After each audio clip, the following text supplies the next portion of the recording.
Hello friends. आज हम इस वीडियो में बीपीएससी टीआरई 4.0 क्लास 6 to 10 के लिए मोस्ट इम्पोर्टेंट 20 प्रश्नों को सॉल्व करेंगे। सब्जेक्ट है मेरा भूगोल, सेट नंबर है 4। इससे पहले ऑलरेडी हमने 3 सेट करा रखा है, उसका लिंक डिस्क्रिप्शन में दिया हुआ है या फिर प्ले लिस्ट में जाके आप देख सकते हैं। तो चलिए फिर शुरू करते हैं और देखते हैं आज का पहला सवाल। आज का पहला सवाल है, पृथ्वी के संदर्भ में सही कथन की पहचान कीजिए। पहला कथन है, ध्रुवों से भूमध्य रेखा की ओर जाने पर पृथ्वी का व्यास घटता जाता है। बी ऑप्शन में है, ध्रुवों से भूमध्य रेखा की ओर जाने पर पृथ्वी की त्रिज्या बढ़ जाती है। सी कथन में है कि ध्रुवों तक आने तक भूमध्य रेखा का व्यास बढ़ता जाता है। बताना है यहाँ पे एक से अधिक सही होगा या फिर में से कोई नहीं होगा। तो ध्यान रखिएगा, पहला कथन दिया हुआ है जो गलत है कि ध्रुवों से भूमध्य रेखा की ओर जाने पर पृथ्वी का व्यास घटता जाता है, ऐसा नहीं है। ध्यान रखिएगा, ध्रुवों से अगर हम भूमध्य रेखा की तरफ बढ़ेंगे तो पृथ्वी का व्यास बढ़ेगा ना कि घटेगा। तो पहला कथन गलत है। वहीं बात करें इस बी ऑप्शन के बारे में, तो ध्रुवों से भूमध्य रेखा की ओर जाने पर पृथ्वी की त्रिज्या बढ़ती जाती है, यह कथन बिल्कुल यहाँ पे सही है। सी कथन देखें, कह रहा है ध्रुवों तक आने तक भूमध्य रेखा का व्यास बढ़ता जाता है, तो ये भी कथन यहाँ पे गलत है। तो इसका सही आंसर क्या हो जाएगा? ऑप्शन नंबर बी, ध्रुवों से भूमध्य रेखा की ओर जाने पर पृथ्वी की त्रिज्या बढ़ती जाती है। ठीक है, तो बी ऑप्शन यहाँ पे बिल्कुल सही होगा। अगला सवाल है, गंगोत्री हिमनद किस राज्य में स्थित है? अरुणाचल प्रदेश, उत्तराखंड, सिक्किम या फिर एक से अधिक होगा या इनमें से कोई नहीं होगा। तो इसका सही आंसर हो जाएगा ऑप्शन नंबर बी, उत्तराखंड, है ना। गंगोत्री हिमनद उत्तराखंड राज्य में स्थित है। वहीं बात करें थोड़ा सा गंगोत्री ग्लेशियर के बारे में, तो ध्यान रखिएगा कि गंगोत्री ग्लेशियर हिमालय की सबसे बड़ी ग्लेशियर में से एक है और यह उत्तरकाशी जिले में स्थित है। वहीं बात करें ग्लेशियर की लंबाई के बारे में, तो ये 30 किलोमीटर लंबा है और चौड़ाई इसका देखें तो 2 से 4 किलोमीटर लंबा है, चौड़ा है। ठीक है, वहीं बात करें कि ग्लेशियर जो गंगोत्री है तो कई पर्वत चोटियों से घिरा हुआ है और ये चोटियाँ कौन कौन सी हैं तो याद रख सकते हैं, तो रखिएगा, जैसे कि है मेरू है, शिवलिंग है, थले सागर है, चौखंबा है। ठीक है, साथ ही साथ हम लोग जानते हैं कि ये गंगोत्री ग्लेशियर जो है यहाँ पे यह एक हिंदू का तीर्थ स्थल भी है। ठीक है, चलिए आगे देखते हैं, अगला सवाल लेते हैं। अगला सवाल है, निम्नलिखित में से कौन सा कायांतरित चट्टानों का उदाहरण नहीं है?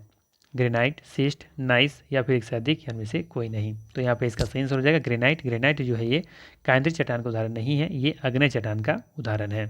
वहीं बात करें सिस्ट और नाइस के बारे में, तो ये दोनों कायांतरित चट्टान के उदाहरण हैं। तो ये ऑप्शन यहाँ पे बिल्कुल सही होगा। अगला सवाल लेते हैं। अगला सवाल है, लू किस ऋतु की विशेषता है? पतझड़, शीत ऋतु या फिर ग्रीष्म ऋतु? इसका सही आंसर हो जाएगा ऑप्शन नंबर सी, ग्रीष्म ऋतु। और ये उत्तर भारत में देखने को मिलता है लू।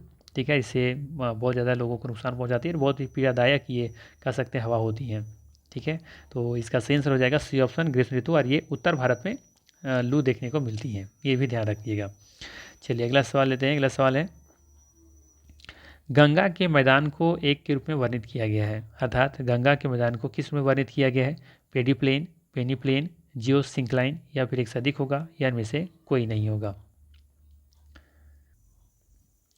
तो ध्यान रखिएगा, गंगा के मैदान को जियो सिंक्लाइन के रूप में वर्णित किया गया है, अर्थात यहाँ पे सी ऑप्शन बिल्कुल सही होगा। ठीक, अब ध्यान रखिएगा कि जियो सिंक्लाइन शब्द का क्या अर्थ होता है। तो ध्यान रखिएगा, जियो सिंक्लाइन शब्द का प्रयोग ऐसे लंबे और अपेक्षाकृत संकीर्ण महासागरीय घाटियों के लिए किया जाता है जिनमें अवसादों की जमाव लंबे समय से जारी है। इन अवसादों के ऊपर उठने से वरित हुई पर्वत श्रृंखलाओं का निर्माण हुआ है।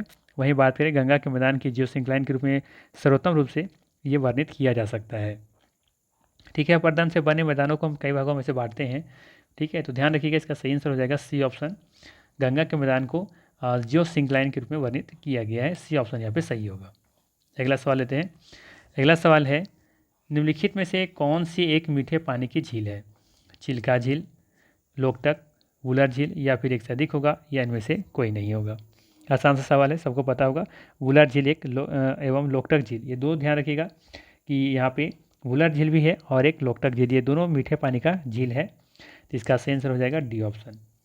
ठीक है, चिल्का झील के बारे में बात करें तो चिल्का झील ये खारे पानी का झील है, ये ध्यान रखिएगा। ठीक है, चलिए अगला सवाल लेते हैं। आप लोग कमेंट करके बताइए मुझे कि ये लोकटक झील और चिल्का झील, वुलर झील किन किन राज्यों में देखने को मिलते हैं। तो ये डी ऑप्शन यहाँ पे सही होगा फिलहाल। लोकटक झील और वुलर झील ये दोनों मीठे पानी का झील है, ठीक है। चिल्का झील जो है वो खारे पानी का झील है। अगला सवाल है, निम्नलिखित में से किस ग्रह का घनत्व सबसे कम है। बताना है कि किस ग्रह का घनत्व सबसे कम है, पृथ्वी, मंगल, शनि या फिर एक से अधिक होगा या इनमें से कोई नहीं होगा। तो ध्यान रखिएगा दिए गए ऑप्शन में यहाँ पे शनि ग्रह जो है वो यहाँ पे घनत्व में सबसे कम है। बाकी शनि ग्रह के बारे में और भी कुछ पॉइंट है जो ध्यान में रखना चाहिए आप लोग को, जैसे कि शनि ग्रह आकार में दूसरा सबसे बड़ा ग्रह है, ठीक है, तथा सूर्य से दूरी के क्रम में बात करें तो ये छठे स्थान पर है। वहीं शनि ग्रह के चारों ओर वलय को पाया जाना इसकी प्रमुख विशेषता है। और शनि का ऊपरी वायुमंडल पीली अमोनिया की परत की कणों की परत से घिरा हुआ है, जिससे ये पीला रंग का दिखाई देता है, ठीक है। और शनि ग्रह का सबसे पहला खोजा गया ग्रह उपग्रह का नाम क्या है, तो ये है टाइटन, ठीक है। और टाइटन के बारे में बात करें तो सौरमंडल का ये दूसरा सबसे बड़ा उपग्रह भी है, ठीक है। और सौरमंडल सर्वाधिक ग्रह की यदि बात करें तो ये शनि ग्रह के पास ही है। तो इतने बातों को आपको यहाँ पे ध्यान रखना है, ठीक। चलिए अगला सवाल लेते हैं। अगला सवाल है, दामोदर, कोयल और स्वर्ण रेखा नदियाँ निम्नलिखित में से किसके निकट है। दक्कन का पठार, मेघालय का पठार, छोटा नागपुर का पठार या फिर एक से अधिक होगा या फिर इनमें से कोई नहीं होगा। तो यहाँ पे मैप में भी देख सकते हैं कि दक्कन का पठार और मेघालय का पठार, छोटा नागपुर का पठार के बारे में बात करें तो देखें कहाँ पे है ये। तो यहाँ पे देखेंगे ये छोटा नागपुर का पठार ये वाला दिख रहा होगा, मेघालय का पठार यहाँ पे दिख रहा होगा, ठीक है। और एक और कौन सा पठार था, एक और था ये छोटा नागपुर पठार, दक्कन का पठार, ठीक है। तो देखेंगे यहाँ पे ये वाला जो है ये दक्कन का पठार इधर है। तो पूछ रहे हैं आपसे कि दामोदर, कोयला, स्वर्ण रेखा नदियाँ निम्नलिखित में से किसके निकट हैं। तो देखेंगे यहाँ पे सबसे निकट किस में देखने को मिलेगा, छोटा नागपुर पठार, क्योंकि छोटा नागपुर पठार कहाँ पे, ये झारखंड में, झारखंड में देखने को मिलता है दामोदर, कोयला, स्वर्ण रेखा नदियाँ। तो इसका सही आंसर हो जाएगा ऑप्शन नंबर सी, छोटा नागपुर पठार। और झारखंड की सबसे बड़ी नदी के बारे में बात करें तो ये दामोदर नदी ही है, जो कि झारखंड की सबसे बड़ी लंबी नदी है, ठीक। चलिए अगला सवाल लेते हैं। अगला सवाल है, बिहार का पहला रामसर स्थल कौन सा है। कैमूर रेंज, खड़गपुर झील, कांवर झील या फिर एक से अधिक होगा या इनमें से कोई नहीं होगा। तो याद रखिएगा बिहार का पहला रामसर स्थल कांवर झील है। सी ऑप्शन यहाँ पे बिल्कुल सही हो जाएगा, ठीक। कांवर झील मंझौला जो कि बेगूसराय में स्थित है, ये ध्यान रखना है, बेगूसराय में स्थित है। कांवर झील में नवंबर से दिसंबर मास के मध्य प्रवासी पक्षी आते हैं और यह झील निमग्न वनस्पति के लिए भी प्रसिद्ध है। कांवर झील को जुलाई 2020 में भारत के 37वें रामसर स्थल के रूप में चिन्हित किया गया था, ठीक है। ये बात आपको ध्यान में रखना है। चलिए अगला सवाल लेते हैं। अगला सवाल है, मानचित्र या चार्ट पर मौजूद एक काल्पनिक रेखा या एक रेखा जो समजल जैसी जल सतह के नीचे समान गहराई वाले सभी बिंदुओं को जोड़ता है, या फिर जोड़ना होना चाहिए था, जोड़ता है, उसे कहा जाता है, क्या कहा जाता है। आइसोग्लॉस, आइसोबाथ या फिर आइसोहेलाइन, क्या कहा जाता है ये बताना है आपको यहाँ पे। तो ध्यान रखिएगा, मानचित्र या चार्ट पर मौजूद एक काल्पनिक रेखा या एक रेखा समुद्री जल जैसी जल सतह के नीचे समान गहराई वाले सभी बिंदु को जोड़ती हैं, उसे आइसोबाथ कहा जाता है। तो इसका सही आंसर हो जाएगा बी ऑप्शन, ठीक है। चलिए अगला सवाल लेते हैं। अगला सवाल है, निम्नलिखित में से कौन सी भौतिक भूगोल की एक शाखा नहीं है। बताना है कि कौन सी भौतिक भूगोल की एक शाखा नहीं है। मौसम विज्ञान, जैव भूगोल, कृषि भूगोल। तो याद रखिएगा कृषि भूगोल भौतिक भूगोल की एक शाखा नहीं है, ठीक है। तो यहाँ पे सी ऑप्शन बिल्कुल सही हो जाएगा, ठीक है। ध्यान रखिएगा भौतिक भूगोल की शाखाएं के बारे में बात करें तो कौन कौन सा होगा। तो ध्यान रखिएगा पहला है भू आकृति विज्ञान, दूसरा है जलवायु विज्ञान, तीसरा है समुद्र विज्ञान, चौथा है जैव भूगोल, पांचवा है पर्यावरण भूगोल और छठा है मृदा भूगोल। तो ये 6 भूगोल के बारे में याद रखना है जो कि भौतिक भूगोल की शाखाएँ होती हैं, ठीक है। चलिए अगला सवाल लेते हैं। अगला सवाल है, भारत में कोयले के भंडार के संबंध में सबसे अमीर राज्य है, कौन सा है। झारखंड, मध्य प्रदेश, पश्चिम बंगाल या फिर एक से अधिक होगा या इनमें से कोई नहीं होगा। तो ध्यान रखिएगा भारत में कोयले के भंडार के संबंध में सबसे अमीर राज्य झारखंड है, ठीक है। वही बात करें सबसे बड़ा उत्पादक राज्य कौन सा है तो वो हो जाएगा छत्तीसगढ़। लेकिन सबसे ज़्यादा भंडार है तो वो है झारखंड के पास, लेकिन उत्पादन सबसे ज़्यादा करता है छत्तीसगढ़। ठीक है, तो यहाँ पे सही आंसर हो जाएगा ए ऑप्शन, ध्यान रखिएगा। अगला सवाल लेते हैं। अगला सवाल है, भारत का उष्णकटिबंधीय वन शोध संस्थान खालिस्तान में स्थित है। कहाँ स्थित है ये? हैदराबाद में, देहरादून में, या फिर कोयम्बटूर में, या फिर एक से अधिक होगा, या इनमें से कोई नहीं होगा। तो ध्यान रखिएगा यहाँ पे कि भारत का उष्णकटिबंधीय वन शोध संस्थान जो है ना, ये जबलपुर में है। तो यहाँ पे दिया गया ऑप्शन नहीं है, तो अर्थात इसका सही आंसर हो जाएगा ऑप्शन नंबर ई। ठीक है, कहाँ पे है? ये है जबलपुर में, जो कि मध्य प्रदेश में है। और इसकी स्थापना कब की गई थी? जिसका स्थापना किया गया था 1973 में। ठीक है, कहाँ पे है? तो ये है जबलपुर, जबलपुर जो कि है आपका मध्य प्रदेश में। ठीक है, तो ये ऑप्शन यहाँ पे बिल्कुल सही हो जाएगा। अगला सवाल लेते हैं। अगला सवाल है आपके लिए, बिहार के निम्नलिखित जिला में से कौन सा बिहार के नक्शे पर सर्वाधिक है, सर्वाधिक में है? थोड़ा सा रुकिएगा, क्वेश्चन थोड़ा सा अधूरा लग रहा है। चलिए, अब सवाल सही है। सवाल था कि बिहार के निम्नलिखित जिला में से कौन सा बिहार के नक्शे पर सर्वाधिक पूरब में है?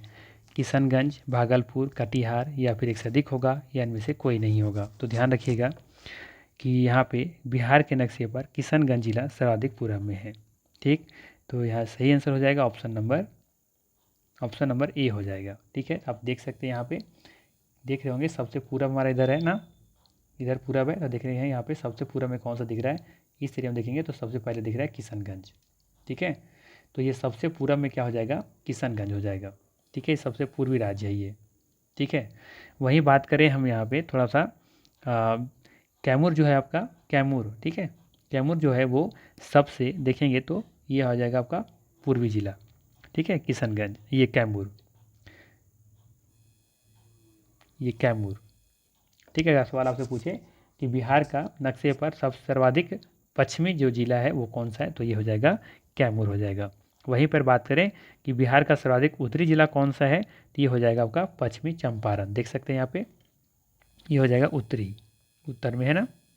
ठीक है, वहीं बात करें अगर इधर दक्षिण के बारे में कि बिहार का सर्वाधिक दक्षिण जिला कौन सा है, तो यहाँ पे देखेंगे गया, देखेंगे कि सबसे नीचे है ना, ये गया सबसे नीचे दिख रहा होगा। तो सर्वाधिक दक्षिण वाला जो जिला है वो है आपका गया है। ठीक, तो सबसे पहला याद ध्यान रखिएगा, ये हमारा हो गया, जस्ट 1 मिनट। ठीक है, वैसे ये 1 नंबर पर ये हो गया इधर, दूसरा ये हो गया पश्चिम वाला कैमूर, और इधर हो गया उत्तर वाला वेस्ट सिंहभूम, अति वेस्ट चंपारण। ठीक है, तो ये ध्यान रखिएगा, सवाल कहीं से पूछा जा सकता है। सवाल मेरा यहाँ पे था कि बिहार के निम्नलिखित जिला में से कौन सा बिहार के नक्शे पर सर्वाधिक पूरब में है, तो किशनगंज है। ठीक है, सर्वाधिक दक्षिण पूछे तो गया है, सर्वाधिक अगर यदि पश्चिम पूछे तो कैमूर है, सर्वाधिक यदि उत्तर में पूछे तो ये आपका हो जाएगा ये क्या बोलते हैं इसको, पश्चिमी चंपारण। ठीक है, चलिए अगला सवाल लेते हैं। अगला सवाल है, निम्नलिखित में से जम्मू एवं कश्मीर में खारे पानी की झील कौन सी है? बताना है कि जम्मू एवं कश्मीर में खारे पानी का झील कौन सी है, डल, वुलर, या नागिन, या एक से अधिक होगा, या फिर में से कोई नहीं होगा। तो यहाँ पे देखा जाए तो उपयुक्त में से कोई भी ऐसा नहीं है जो जम्मू कश्मीर में खारे पानी की झील है। ठीक है, यहाँ पे ई ऑप्शन बिल्कुल यहाँ पे सही हो जाएगा। ठीक है, चाहे डल हो, चाहे वुलर झील हो, चाहे नागिन झील हो, ये सभी देखेंगे मीठे पानी का झील है। ठीक है, यहाँ पे एक झील है, बात करें तो एक लद्दाख में एक झील है। ठीक है, वहाँ पे एक समूरीरी का खारे का जो है, मतलब झील कह सकते हैं, कुछ ऐसा है, आई थिंक पूरा मुझे याद नहीं आ रहा है, जो कि लद्दाख में है वो। ठीक है, समूरीरी करके है। ठीक है, ये एक झील है जो कि लद्दाख में है, जो कि एक खारा पानी का झील है। ठीक है, चलिए अगला सवाल लेते हैं। अगला सवाल है, दक्षिण भारत की सबसे ऊंची चोटी कौन सा है? दक्षिण भारत का सबसे ऊंची चोटी कौन सा है? गुरु शिखर, अनायमुदी, या फिर दोदा बेटा, या फिर एक से अधिक होगा, इनमें से कोई नहीं होगा। तो ध्यान रखिएगा कि दक्षिण भारत का बात करें सबसे ऊंची चोटी है अनाईमुड़ी। ठीक है, यानी कि बी ऑप्शन यहाँ पे बिल्कुल सही हो जाएगा। ठीक है, अगर इसकी ऊंचाई के बारे में पूछा जाए तो ध्यान रखिएगा 2695 मीटर इसकी ऊंचाई है, 2695 मीटर। ठीक है, वहीं बात करें कि दक्षिण भारत की दूसरी अगर सर्वोच्च चोटी पूछ लिया जाए तो बताइएगा दोदा बेटा, जिसकी ऊंचाई है 2637 मीटर। 2637 मीटर। तो दक्षिण भारत की सर्वाधिक ऊंची चोटी कौन सा है? अनाईमुड़ी, जो कि 2695 मीटर है। वहीं दूसरा है दोदा बेटा, जो कि 2637 मीटर की उसकी ऊंचाई है। ठीक है। वहीं बात करें दोदा बेटा के बारे में तो ये नीलगिरी पर्वत पर स्थित है, या फिर कह सकते हैं नीलगिरी की सर्वोच्च चोटी है। ठीक है, इसके बारे में ध्यान रखिएगा, ये नीलगिरी का पर्वत है, नीलगिरी पर्वत पर है। ठीक है,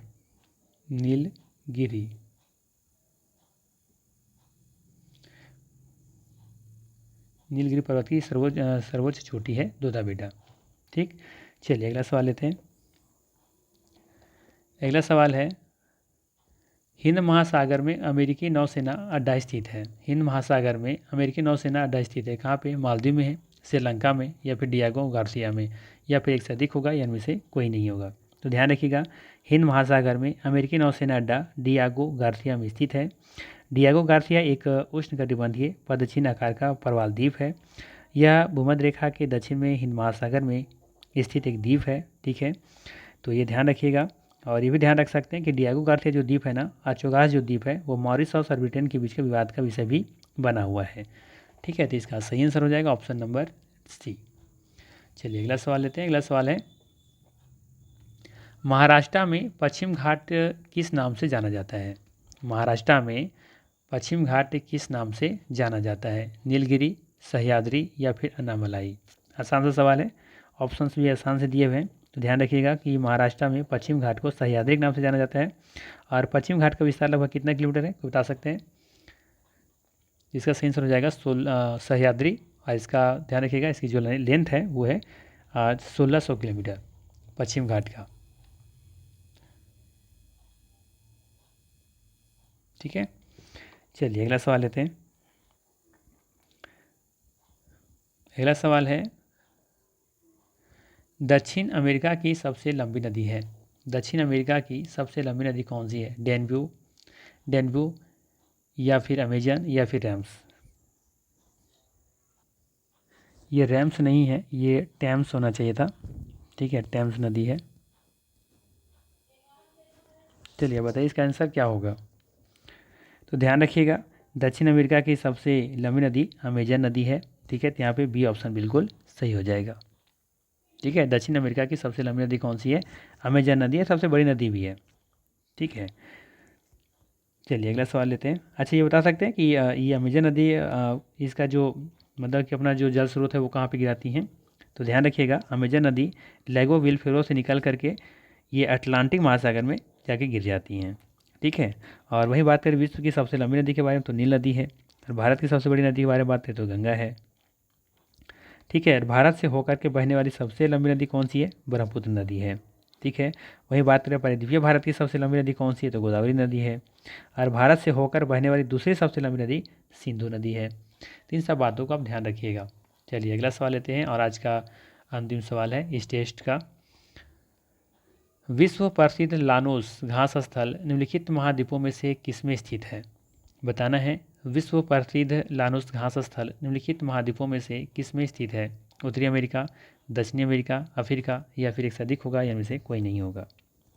तो याद रखना है, विश्व प्रसिद्ध लानोस घास का मैदान दक्षिणी अमेरिका में स्थित है। बी ऑप्शन यहाँ पे सही होगा। ठीक है, और बाकी ध्यान रखिएगा सवाना और कंपोज के बारे में। ये उष्णकटिबंधीय घास मैदान का नाम है। सवाना घास का मैदान अफ्रीका में स्थित है। वहीं कंपोज घास के बारे में बात करें तो ये मैदान जो है ये ब्राज़ील में स्थित है। ठीक है, और डॉन्स कहाँ पे है? तो ये ऑस्ट्रेलिया में स्थित है। तो ये थे मोस्ट इंपॉर्टेंट 20 MCQ। इसके अलावा कुछ थोड़ा एक्स्ट्रा फैक्ट बताने में मैंने कोशिश किया है। अगर वीडियो अच्छा लगा तो लाइक ज़रूर कीजिएगा, चैनल पर नए तो सब्सक्राइब जरूर कीजिएगा। और फिर मिलते हैं हम लोग इसी तरह के नेक्स्ट वीडियो में। Thanks for watching.